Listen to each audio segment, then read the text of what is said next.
A new study by the Pentagon shows that both men and women in the military have somewhat grave concerns about the ability of women to be integrated successfully into combat positions in the military. So again, men and women in the military in this survey saying that they think there are significant potential problems to that. And this is something that's been going on for a few years. Efforts by the military to conduct additional testing to find out if women can pass the sort of psychological and physical requirements of certain combat positions, including special forces like the SEALs and things like that. Now, Fox News is getting involved in the debate by bringing on two veterans, one on each side of the issue, to debate whether or not women can successfully be brought into the military. Let's go first. Here is former Navy SEAL Carl Higbie, who does not think that it's a good idea. And what else? Well, I think what it is it's a political correct push from bureaucrats to try to push more women into a SEAL community that is not ready for, and I don't think it needs to be there when the lines of margin are so small, and adding another variable of instability is just unnecessary. I don't know what the lines of margin are, but so he says there's too many variables already. It's a chaotic situation being there in the military. Adding another variable, not worth it. He doesn't really bring up the pros potentially to bringing them in. He doesn't seem to be considering them. It's just not worth it based on added complexity.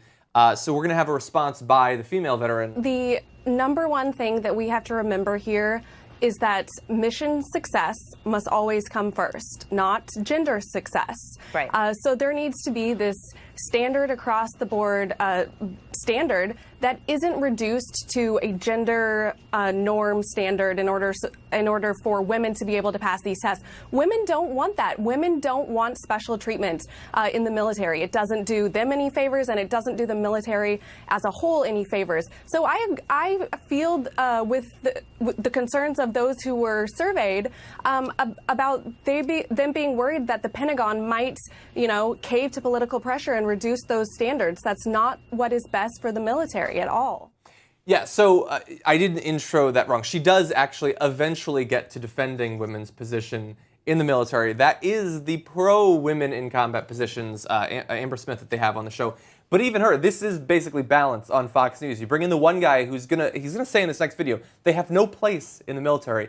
And then you bring on a woman to defend the position, and she goes on for a minute and a half basically saying, well, I mean, we can't lower standards, and women don't want that, and I understand there's a lot of concerns. Like, she's the vigorous defender. This reminds me of Hannity and Combs. Mm-hmm. Yes, very much so. So here is his response to what she just said. I think we're going to get a little bit more Amber Smith in there as well. Right, it adds an extra variable of instability, which in a career which has such small margins for error, it just is unnecessary right now. We're successful as an all-male force, and nothing against women, but I think that they don't have a place in there. And I'm glad, Amber, you brought up standards, because as you can see across the military, the standards are different for men and women in all fields, and it's only a matter of time before they push that into the SEAL community. Well, I think there's no question that the dynamic of a group will change drastically once females are introduced to a sort of all-male environment that's been that way since they were created. But it doesn't mean that it won't work. And I'm sorry, but I don't think that the excuse of disturbing the good old boys club is a valid reason that females should not be able to try and assess for these units if they can meet the exact same standards that men do. I think it really comes down to the maturity and the professionalism of the unit. So he makes the point that they have different standards for women in all other aspects of the military. Now, since that woman didn't push back against that, I'll have to assume that that's true, that he said that what he said. So yeah, I can understand the point that, hey, and she even said the mission comes first before the gender equality or gender success.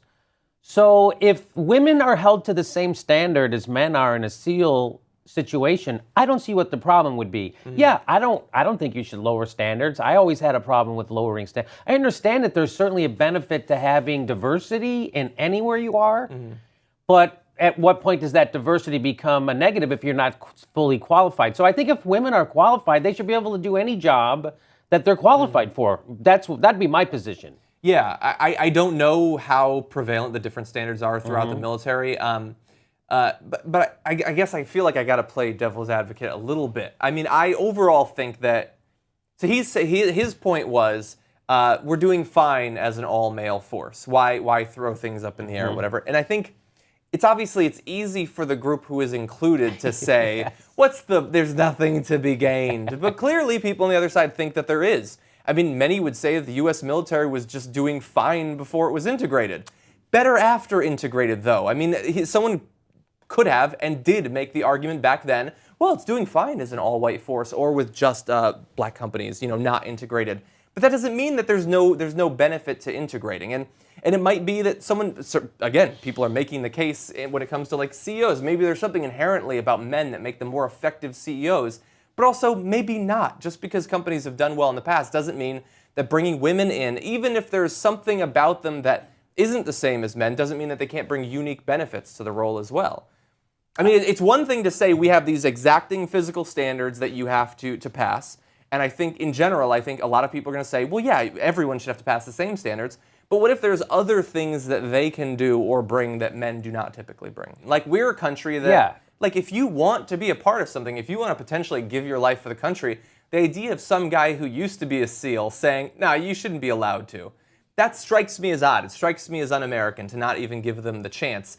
And she brings up and says that she agrees about the standard stuff, but he doesn't. It's not for him. It's not just about the standards. Like, he seems to think, and it goes on, you can watch the full video, it's about a 4-minute interview between the two, that even if they could pass the standards, that's not enough, that they could potentially throw things off in terms of the men being more worried about protecting the women. They've always said that, yeah. Yeah, they do say it. So they say, in response, like, what would you feel you have to go protect a woman yes, or save her? But don't they say that they don't leave a man behind now? That's the whole Supposedly, the point, they right? endanger themselves to go save someone. So if you're already doing that for men, what's the difference if you also do that for women? That would be. I think that's a watertight argument, John. I think you got him. From a guy who knows almost nothing about the military. I'm sure that it'll be accepted online. I've been to Afghanistan. I Yeah? saw a lot of women there when I was there. A lot of women in the military in Afghanistan. I don't know exactly what they were doing, Yeah. but yeah. they were doing more than I was. probably still.